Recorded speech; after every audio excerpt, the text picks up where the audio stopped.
Assalamualaikum warahmatullahi wabarakatuh. Saya Halim dan hari ini saya hadir dengan konsep dengan tema strategi SEO on page dan off page yang akan kita lihat dari konsep helikopter view seperti apa gambarannya pada saat kita membuat website yang tujuannya agar supaya website tersebut teroptimasi dengan baik yang disesuaikan dengan kaidah algoritma Google tentunya ya. Sebelum kita mulai, sebaiknya kita berdoa terlebih dahulu agar supaya pembelajaran hari ini bermanfaat bagi kita semuanya. Kita berdoa terlebih dahulu yuk. Bismillahirrahmanirrahim. Amin ya Allah. Baiklah, langsung saja saya menuju ke presentasi saya. Dan presentasi hari ini saya menggunakan PowerPoint agar supaya pembelajarannya terbaca dengan jelas.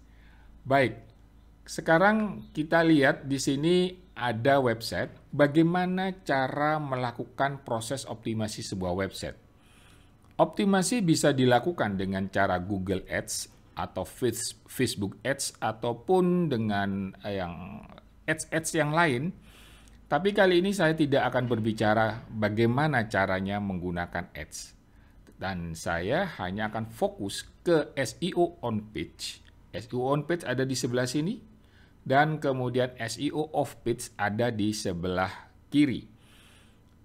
Tentunya agar supaya kontrol dari sebuah website ini tertata dengan baik, termonitor dengan baik, sebaiknya kita sudah harus mendaftarkan website kita ke Webmaster Tool, kemudian Google Analytics, Google Tag Manager, Google Optimize. Tujuannya agar supaya trackingnya terlihat dengan baik. Baik, sekarang kita akan masuk ke SEO on page-nya. Untuk SEO on page, itu sebuah website harus memiliki 3 komponen utama. Pertama, page di website itu yang akan terlihat oleh customer, di mana yang akan dilihat oleh pengunjung. Page ini harus memiliki komponen About Us, Contact Us, Disclaimer, dan Sitemap. Itu adalah komponen penting. Ini harus ada. Karena ini menjadi persyaratan dalam algoritma Google juga. Dan yang paling penting di sini, bagaimana kita menata sitemap. Saya fokus di sitemap, sedangkan About Us, Contact Us, Disclaimer itu bisa kita copy dari yang dimiliki oleh orang. Sitemap itu adalah peta yang disajikan di dalam satu artikel. Ini peta tentang post, tentang semuanya yang ada di dalam website. Jadi misalkan saya memiliki 100 artikel ya, dipetakan di sana 100 artikel tersebut. Banyak sekali kode-kode HTML yang bisa kita gunakan untuk menjadi sitemap. Tapi saya kali ini tidak menggunakan code HTML tersebut, saya akan menggunakan Google Feedburner. Seperti apa caranya, nanti saya akan bahas tersendiri ya, tentang Google Feedburner yang saya khususkan sebagai sitemap. Alasannya, sitemap ini datangnya dari luar, dari Google Feedburner, bukan dari artikel itu sendiri.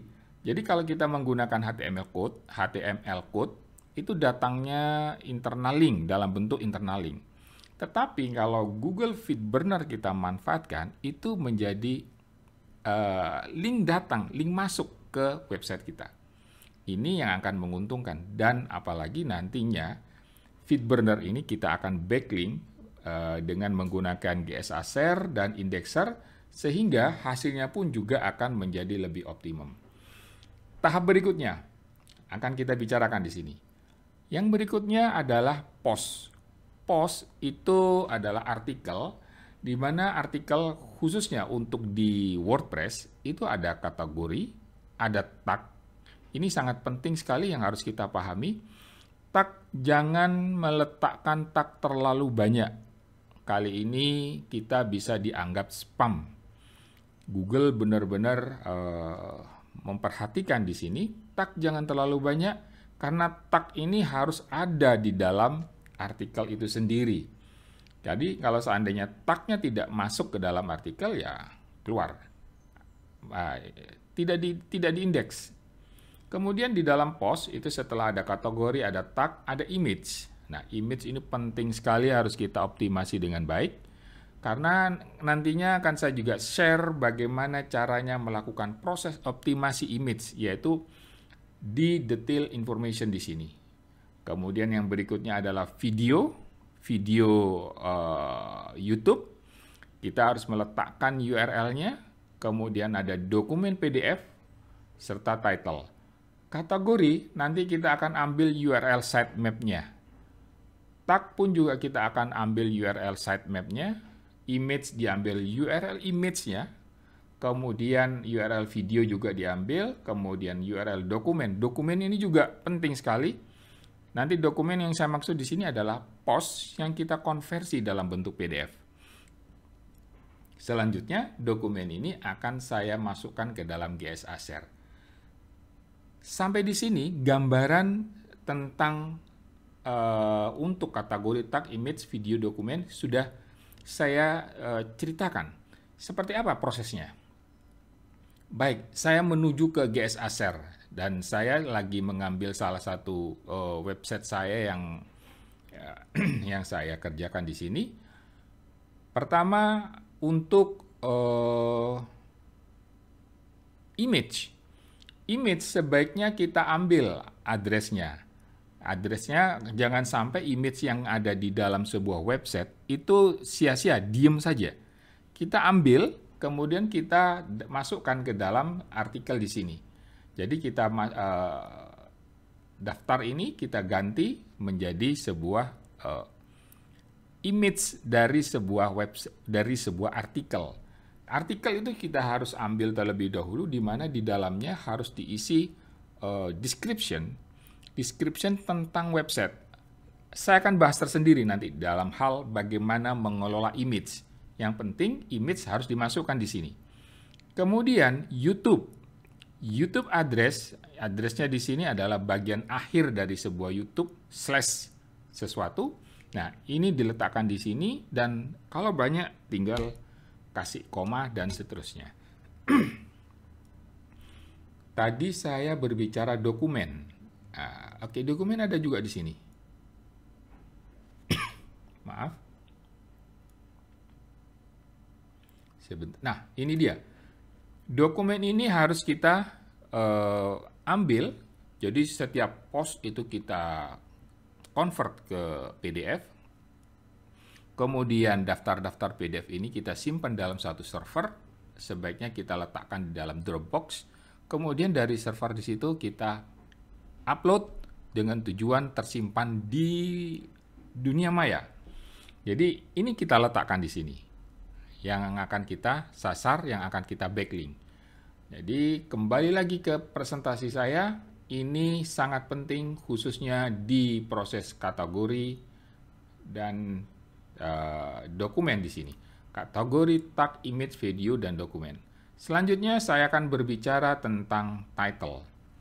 Title di sini itu berbicara tentang harus memiliki keyword golden ratio yang bagus. Kalau kita tidak menerapkan keyword golden ratio, persaingannya menjadi berat. Jadi sebaiknya pastikan memiliki keyword golden ratio yang bagus. Seperti apa? Saya akan bicarakan tersendiri nantinya. Sekarang description. Untuk description itu di dalam sebuah description harus memiliki sebaiknya memiliki table of content, daftar isi. Daftar isi akan menghasilkan internal link di dalam post itu sendiri. Jadi di dalam post itu terjadi internal link. Kemudian kita juga akan mengaktifkan internal link di dalam website itu sendiri. Jadi harus ada komunikasi antar post 1 dengan post 2 yang dipasang internal linknya. Kemudian yang berikutnya kita harus membangun di dalam satu artikel itu outbound link yang do follow. Jangan meletakkan internal link, outbound link dalam bentuk no follow. Pastikan do follow, karena Google akan menjadi lebih trust, lebih percaya ke website kita. kita harus berikanlah do follow ke situs-situs yang bagus, situs-situs yang trust. Contoh, kalau seandainya saya berbicara tentang herbal misalkan, ya kita ambil saja Healthline. Healthline ini benar-benar situs yang trust. Di sana menceritakan semua produk-produk herbal yang bagus-bagus di sana. Jadi seperti itu, kita outbound link do follow. Kemudian ini ada relasinya antara di sini harus meletakkan top 20 keyword, dan di sini juga ada top 20 keyword tag-nya sebagai tag. Kenapa? Karena di sini nantinya keyword-keyword ini akan kita pasang sebagai anchor. Dengan tujuan, dengan adanya anchor seperti ini, sehingga definisi dari tag itu bukanlah hanya sekedar spam. Contoh seperti ini. Saya adalah internet marketing. Saya bisa buat website. Oke, selesai sampai di situ. Kemudian saya tambahin lagi identitas saya. Itu sebagai saya bisa melakukan coding HTML. Padahal saya tidak bisa. Nah, disitulah letak bahwa saya pada saat saya mengatakan bahwa saya bisa HTML code, saya sudah melakukan proses spam. Artinya pada saat di tag di sini ditulis, tetapi di dalam keyword di dalam description tidak ditulis keyword tersebut, maka itu teridentifikasi sebagai spam. Hindari. Pastikan cukup 20 keyword saja di tagnya, dan di dalam description pun juga harus ada anchor yang berisi keyword yang telah ditulis di tag. Seperti itu. Kemudian yang berikutnya, minimum kata itu 300 dan harus dilengkapi dengan H2 dan H3 yang proporsional, sehingga insya Allah dengan komposisi seperti ini artikel kita disuka oleh Google. Oke, karena saya berbicara WordPress di sini, sebaiknya saya akan berbicara plugin. Kalau kita berbicara Blogspot, rasanya sudah cukup, di mana di situ ada page juga, kemudian ada post, dan semua komposisi-komposisi di sini sudah teridentifikasi dengan baik. Kalau dengan menggunakan WordPress, ada tambahan lagi yaitu plugin. Plugin inilah yang harus kita install, hal-hal yang penting. Yang penting di sini saya telah menggunakan auto post sosial media. Artinya setiap kali saya melakukan proses publish sebuah artikel di situ langsung akan disubmit ke Facebook, Medium, Flickr, Tumblr, Plurk, dan sebagainya. Tujuannya sebagai media backlink. Jadi ini adalah media backlink yang otomatis setelah saya melakukan publish. Seperti apa prosesnya? Akan saya share ke depannya. Tekniknya seperti apa? Kemudian yang berikutnya, yang paling penting di sini ada auto generate content. Saya memiliki tools yang melakukan proses auto scrap. Dia mencari artikel yang ada di luar, di dunia internet ini, di dunia maya. Kemudian dia melakukan spinning, kemudian di situ artikelnya disimpan. Memang kadang-kadang artikelnya masih belum sempurna, karena itu pada saat melakukan proses auto-generate content ini, jangan dipublish, tetapi dijadikan draft terlebih dahulu.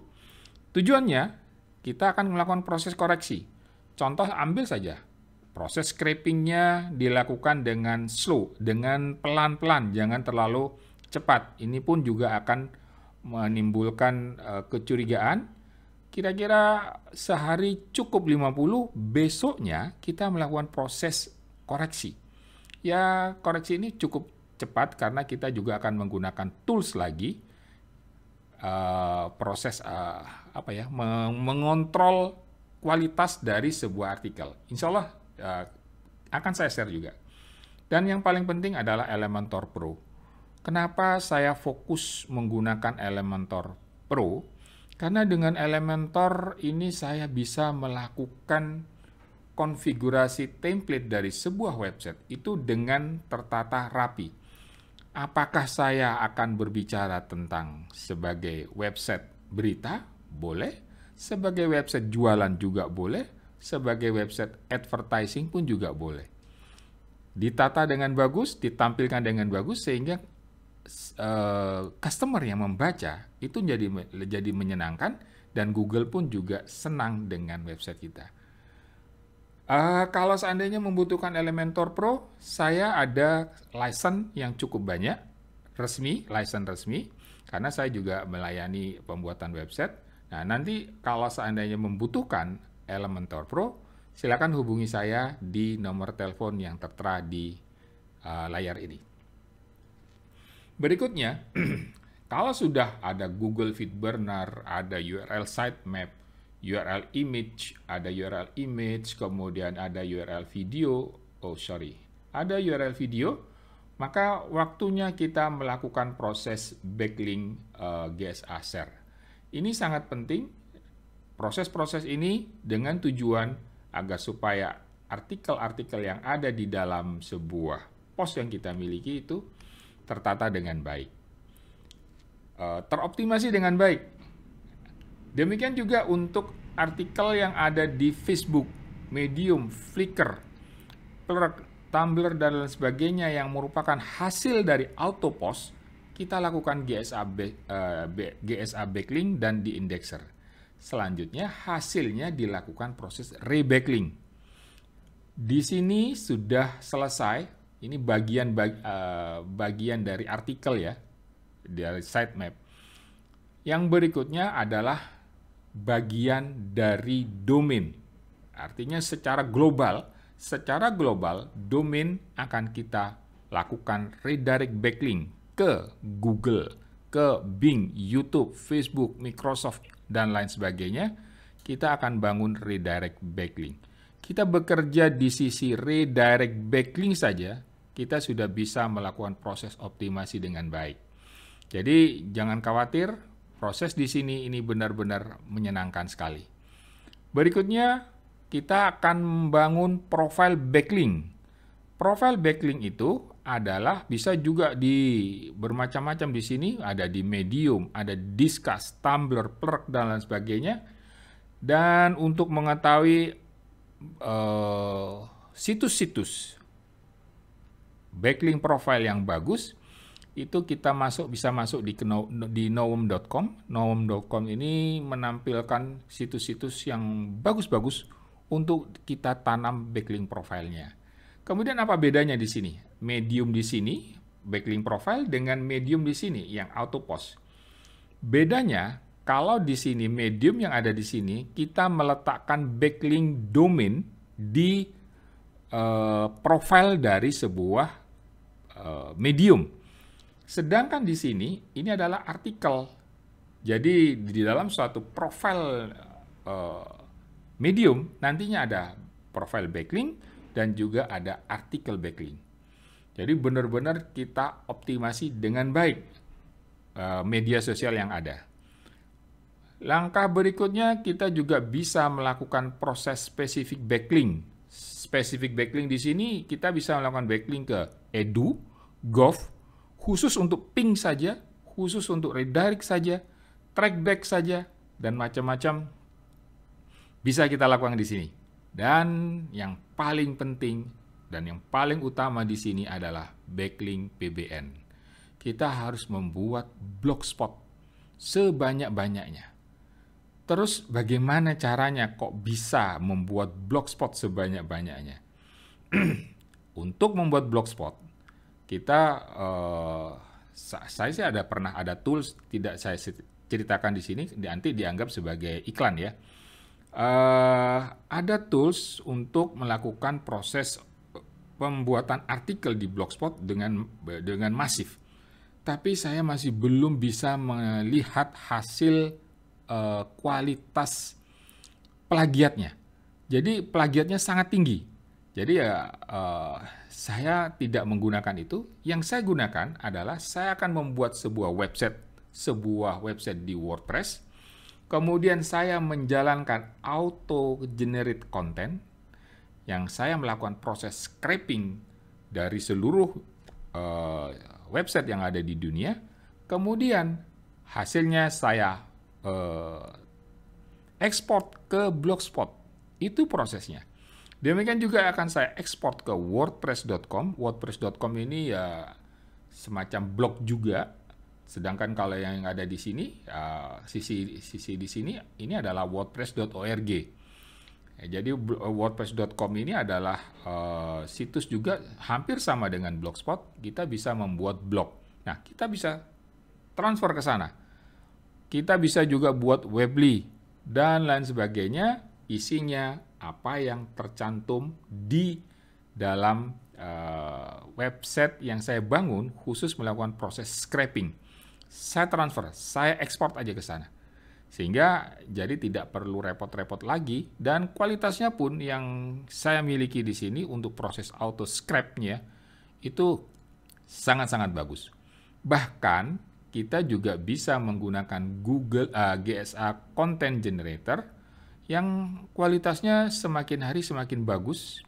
Dan saya juga sangat senang sekali dengan GSA Content Generator. Nanti akan saya ceritakan juga karena ada juga yang bertanya bagaimana melakukan proses upload ke Blogspot. Terlalu banyak pertanyaan yang masuk ke tempat saya, tapi kali ini saya akan melakukan helicopter view terlebih dahulu. Seperti apa strategi SEO on page dan strategi SEO off page secara keseluruhan, secara total. Dan di sini, gambaran di sini setelah dilakukan proses backlink, redirect backlink, profile backlink, specific backlink, ataupun backlink PBN, kita lanjut ke proses GSA backlink dan kemudian di indexer. Selanjutnya dilakukan lagi proses GSA rebacklink tanpa indexer. Karena kalau seandainya ditambah lagi indexer, jadi proses indexernya pun menjadi berat.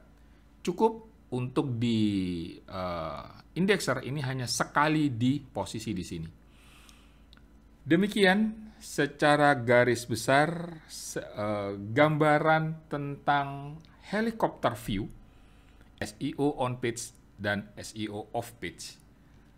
Ini adalah pondasi saya pondasi untuk video-video saya berikutnya agar supaya tergambar lebih jelas apa yang harus dilakukan dan sambungan-sambungannya pun juga tergambar dengan jelas. Demikian video hari ini, pembelajaran hari ini, dan jangan lupa untuk subscribe karena pembelajaran-pembelajaran berikutnya sangat banyak dan saya sangat yakin kita juga bisa melakukannya semuanya. Kita semua bisa melakukan mengoptimasi website dengan baik. Dengan tujuannya pun juga tujuan baik. Terima kasih atas perhatiannya. Tetap sehat. Wassalamualaikum warahmatullahi wabarakatuh.